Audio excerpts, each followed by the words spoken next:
What practical tools help when I'm not good enough hits at work? Any reframes or routines that work in the moment?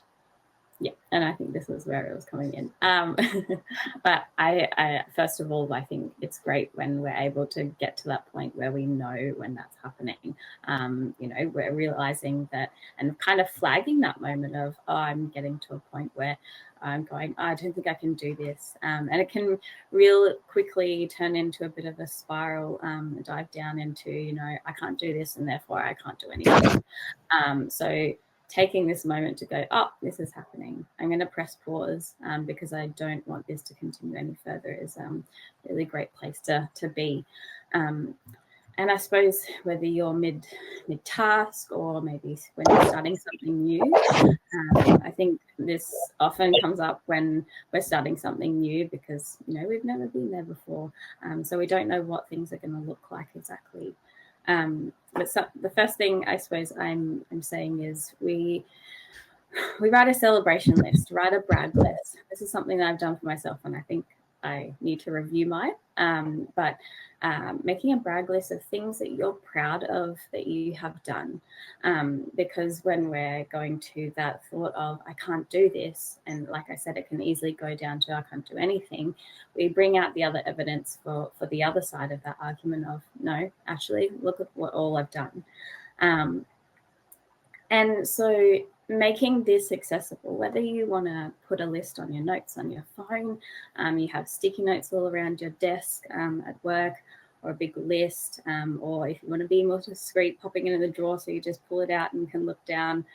Anything that when you see this come up, because it can creep out of nowhere, just being able to access that.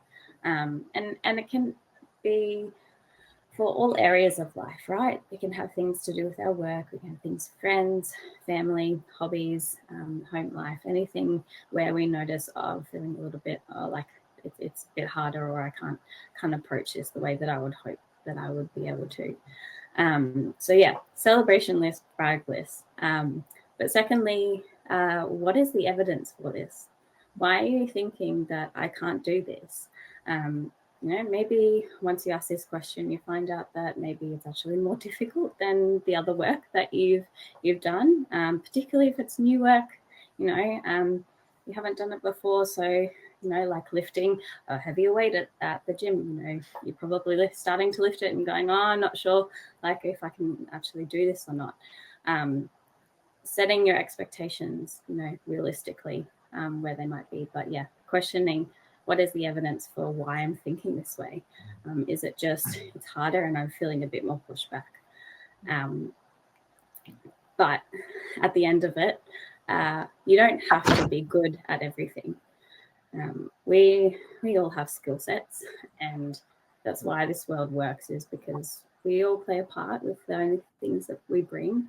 Other people are stronger at other things, and you're stronger at other things that they aren't, and vice versa. So remembering, okay, it's all right to not be good at, especially the first time you try. No, you're not expected to do that. My daughter, she's 4 and cannot reach the light switch, so she has to ask for help. She physically cannot do it, so she has to ask for help because that's something that she cannot do. Will she never be able to reach the switch light? Yes, she will be able to one day, but right now, this is something that, she needs assistance with. So again, I suppose that draws to reach out, ask for advice, guidance. Doesn't mean you have to not do it, but in the end, again, don't have to be able to do everything. Yeah, excellent. I loved that point around expectations, because I think whether it's yours or somebody else's, that's what will decide whether, like, what you're measuring yourself against, which I think is really is really important to understand, because sometimes, and we know this in mentally healthy research, the biggest pressure on any creative is the expectation that they put on themselves. And absolutely, Tara, you've talked a lot about imposter syndrome before, and this feels like that subject again. What do you think? The best people all think they're not good enough. And because they think they're not good enough, that is the hunger and the drive to always get better. The people who are super arrogant about what they do are usually shit. So it's like it's informed, you know, awareness of where you're at because you see what's ahead. But I think there's a couple of different modes. There's like a baseline on not good enough as a natural sort of starting point, and then there's when you have dips and flows. Like I know from my background, it's kind of I just was always, you know, had the message as a kid of it's just not good enough and having a critical parent. So I have the awareness that my default state is I'm trying to prove that I'm good enough. That awareness is really good because I have to actively say, you're good enough. You've survived every single crisis up to now. Have a look back. I also had a coach made me make a summit list, you know, to say these are the moments that I have done well.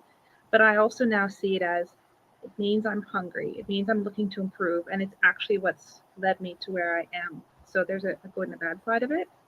So that's kind of like just default baseline resting heart rate. But sometimes we do have these moments that are like a really big hit, and then we go like, oh, this feels like such a hard moment. One of those times was when I was diagnosed with ADHD, and I just felt really down because I'm like, oh, I'm broken. Like something really bad has happened. And then the coach was like, we're going to make the summit list. We're going to find 3 big moments where you completely smashed it because of this, not in spite of this. Mm-hmm. And I was like, this is lame, I don't want to do it. But for my mental health, it made such a difference. And someone had to force me to do that, to say, these are the moments. Like you can actually do some pretty amazing things. And it was incredibly helpful. And the last one is the people you know you put yourself around. It hasn't been by design, but if I'm around a friend of mine and I'm like, oh, I screwed this up, she's like, you're badass. What are you talking about? You go back in that room and you tell this person like you need that sort of hype woman behind you or a friend that knows how great you are and that just pulls you out of your head because they care about you and they see you just having an off day. So an off day when you're really feeling down. Don't sit by yourself. Get out of your head and get around people who care about you because they'll see that and they won't let you stay there wallowing. They're going to get you out of that and remind you what a badass you actually are. Yeah, that's excellent.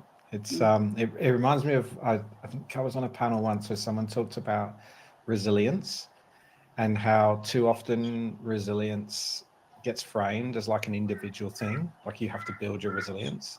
And she kept talking about how resilience is a network, it's a system.